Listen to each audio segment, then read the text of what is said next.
عالم اسلام کو اب آگے بڑھنا چاہیے اور عملی اقدامات کرنے چاہیے. دو ریاستی جو ایک پیغام ہے اس کی تائید نہیں کرنی چاہیے بلکہ فلسطین کی آزادی کی بات کرنی چاہیے. مظلوم فلسطینیوں سے یکجہتی کا اظہار. غزہ اور لبنان میں اسرائیلی جارحیت کے خلاف ایوان صدر میں آل پارٹیز کانفرنس. وزیر اعظم شہباز شریف نے کہا کہ وقت آ گیا ہے کہ تمام قوتیں جمع ہو کر اس خون ریزی کو بند کروائیں. فلسطین کے معاملے پر آواز اٹھانے کے لیے ماہرین کا ایک گروپ بنا کر دنیا کے اہم ممالک میں بھیجیں گے. صدر مملکت نے کہا فلسطین اور غزہ میں صحت تعلیم کا ڈھانچہ بری طرح تباہ ہو چکا.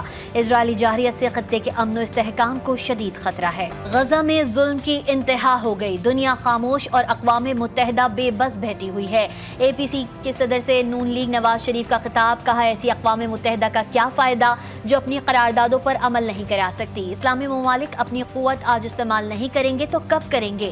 چیئرمین پیپلز پارٹی بلاول بھٹو زرداری نے کہا کہ ہم نے فلسطین کے معاملے کو دنیا میں اٹھانا ہے. ہم عالمی سطح پر سفارتی جنگ لڑنے کو تیار ہیں. اگر باقاعدہ جنگ کی ضرورت ہوگی تو سب وزیر اعظم کے شانہ بشانہ کھڑے ہوں گے.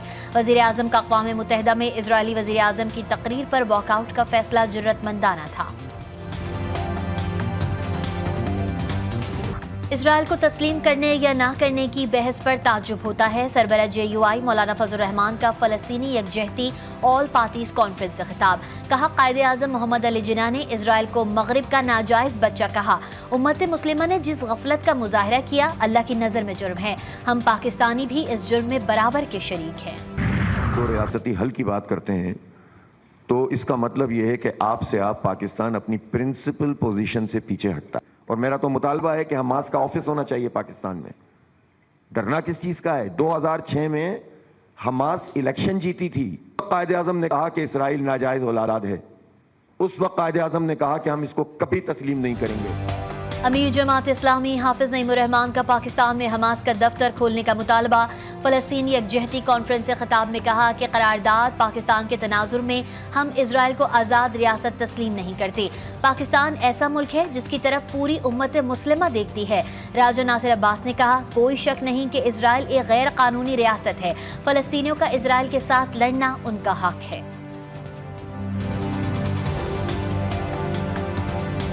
کوئی شک نہیں ہے کہ اسرائیل ایک اللیجیٹیمیٹ اللیگل ریاست ہے. انہوں نے غاصبانہ قبضہ کیا ہے فلسطین کی سرزمینوں پر اور فلسطینیوں کا اسرائیل کے ساتھ لڑنا مقابلہ کرنا ان کا یہ حق ہے.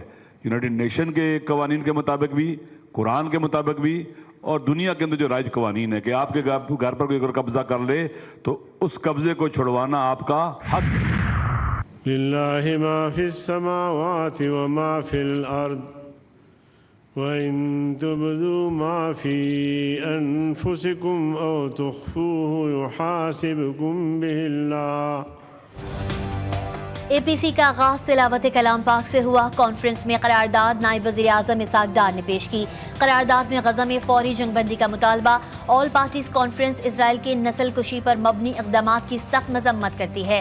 وزیر قانون اعظم نذیر تارڑ نے کہا فلسطین کے مسئلے پر سیاسی قیادت متحد ہے. وزیر اعظم شہباز شریف اے پی سی کانفرنس میں بولے مجھے بتایا گیا کہ جس کمرے میں بیٹھے ہیں شاید وہاں نیتن یاہو آ سکتے ہیں. دماغ سے تھوڑی عرق ریزی کی کہ اس طرف سے راستہ ہے میں اپنا منہ اس طرف کر لوں تاکہ وہ مجھے نہ دیکھ پائیں.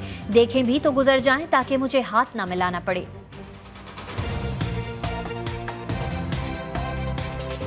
آپ جس روم میں آپ بیٹھیں گے وہاں پر شاید نیتن یاہو آئیں اور کیونکہ اس کے بعد ان کی تقریر ہے تو میں نے دماغ کو تھوڑا سا میں نے عرق ریزی کی کہ اس طرف سے راستہ ہے میں اپنا منہ اس طرف کر لوں اس طرح بیٹھ جوں تاکہ وہ پیچھے سے آئیں اور مجھے نہ دیکھ پائیں. اگر دیکھیں گے بھی تو گزر جائیں گے. جب گزریں گے تو میں ایک طرف باہر نکل آؤں گا تاکہ مجھے ان سے ہاتھ ملانے کا واسطہ نہ پڑے.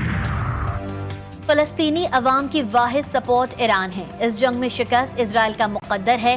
سینیٹر بابر روان کی پروگرام جمہوریت امیر عباس کے ساتھ گفتگو. کہا 1948 سے یہ تاثر تھا کہ اسرائیل کے اندر چڑیا بھی پر نہیں مار سکتی. ایران نے یہ غلط فہمی بھی دور کر دی. غزہ پر اسرائیلی بربریت کو 1 سال مکمل. صہیونی فوج نے 1 سال میں غزہ کو تباہ و برباد کر دیا.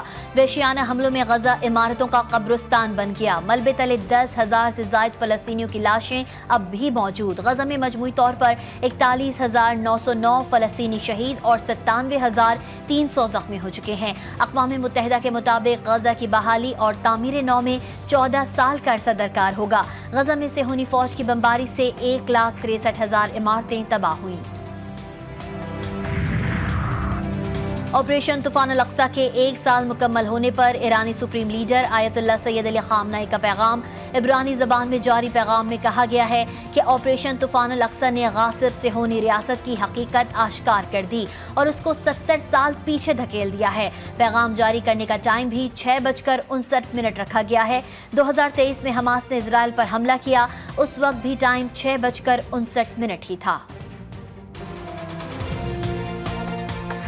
لبنان کا دارالحکومت بیروت ایک بار پھر بم دھماکوں سے لرز اٹھا. صہیونی فوج کے بیروت اور مضافات میں شدید حملے، تابکار یورینیم اور فاسفورس بم بھی برسا دیے. لبنانی وزارت صحت کی تصدیق، اسرائیلی حملوں میں مزید 26 فلسطینی شہید اور کئی زخمی. حزب اللہ نے بھی شمالی اسرائیل پر راکٹوں کی برسات کر دی. جدید راکٹ اسرائیلی دفاعی نظام کو چکمہ دے کر حیفا پر جا گرے. کئی مقامات پر خوفناک دھماکوں کے بعد آگ بھڑک اٹھی.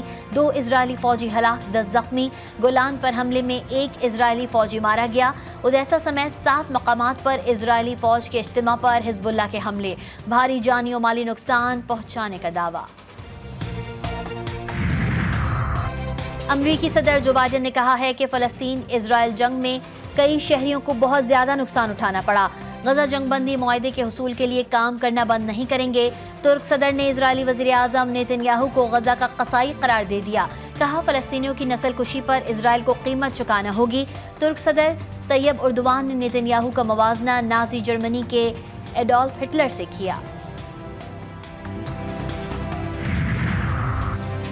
وزیر اعظم شہباز شریف کی چینی سفارت خانے آمد. چینی سفیر کو کراچی میں ناخوشگوار واقعے میں ملوث ذمہ داروں کے خلاف سخت کارروائی کی یقین دہانی. کہا پاک چین کے تعلقات کو نقصان پہنچانے کی گھناؤنی سازش کو برداشت نہیں کیا جائے گا. پاکستان میں موجود ہمارے چینی بھائیوں کے جان و مال کا تحفظ ہماری اولین ترجیح ہے. کراچی جناح انٹرنیشنل ایئرپورٹ کے قریب دھماکے کی تحقیقات جاری. ذرائع کے مطابق حملے میں چھوٹی کار استعمال کی گئی. حملہ آور نے اپنی گاڑی غیر ملکیوں کی گاڑی سے ٹکرا دی. کار میں ممکنہ طور پر بارودی مواد موجود تھا.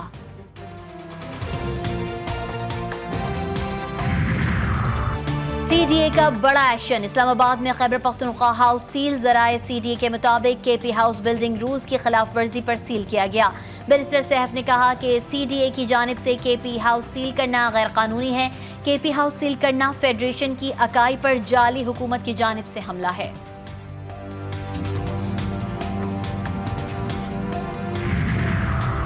پاکستان کی ترقی مخالفین کو ہضم نہیں ہو رہی. ان کا وزیر اعلیٰ کہتا ہے کہ میں تو چھپ گیا تھا، بھاگ گیا تھا. وفاقی وزیر اطلاعات عطا تارڑ کی پروگرام جی فور غریدہ میں گفتگو. کہا پی ٹی آئی والے نظام کو درہم برہم کر رہے ہیں. عوام کی فلاح و بہبود کے منصوبوں پر ان کی توجہ نہیں. پی ٹی آئی والے تشدد کی راہ اختیار کرتے ہیں.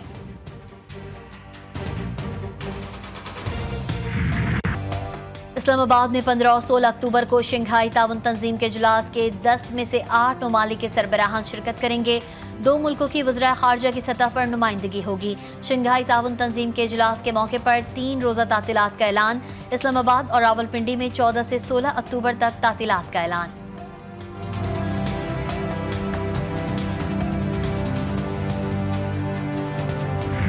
انہوں نے مجھے کہا کہ اسلام قبول کرنے کے لیے آپ کے لیے شہادت ضروری ہے، یعنی کلمہ پڑھنا، اور حضور نبی کریم صلی اللہ تعالیٰ علیہ وآلہ وسلم پر ایمان رکھنا، اور اسی کے ساتھ آخری کتاب قرآن مجید پر ایمان رکھنا.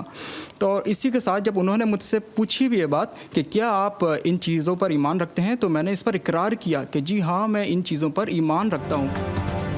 جی ٹی وی نیوز مصدقہ اور مستند خبریں نشر کرنے میں سب سے آگے. G T V news Karachi کے انشال یوسف کا سچ سامنے لے آیا. معروف مبلغ ذاکر نائک سے انشال یوسف کے سوال کا کلپ سوشل میڈیا پر وائرل اور جنگل کی آگ کی طرح پھیل گیا. سوشل میڈیا پر وائرل کلپ سے عوام میں غلط تاثر گیا کہ انشال یوسف نے ڈاکٹر ذاکر نائک کی تقریر سن کر اسلام قبول کیا. انشال یوسف نے GTV نیوز سے گفتگو میں کہا کہ وہ الحمدللہ مسلمان ہیں اور ان سے سوال پوچھنے میں غلطی ہوئی۔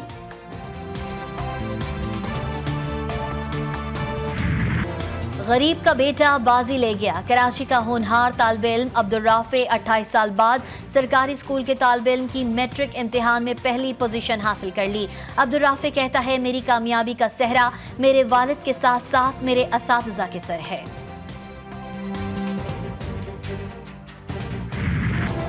ملتان ٹیسٹ میں پاکستان اور انگلینڈ کے درمیان پہلے دن کا کھیل، قومی ٹیم نے شان مسعود اور عبداللہ شفیق کی سنچری، قومی ٹیم نے 4 وکٹوں کے نقصان پر 328 رنز بنائے۔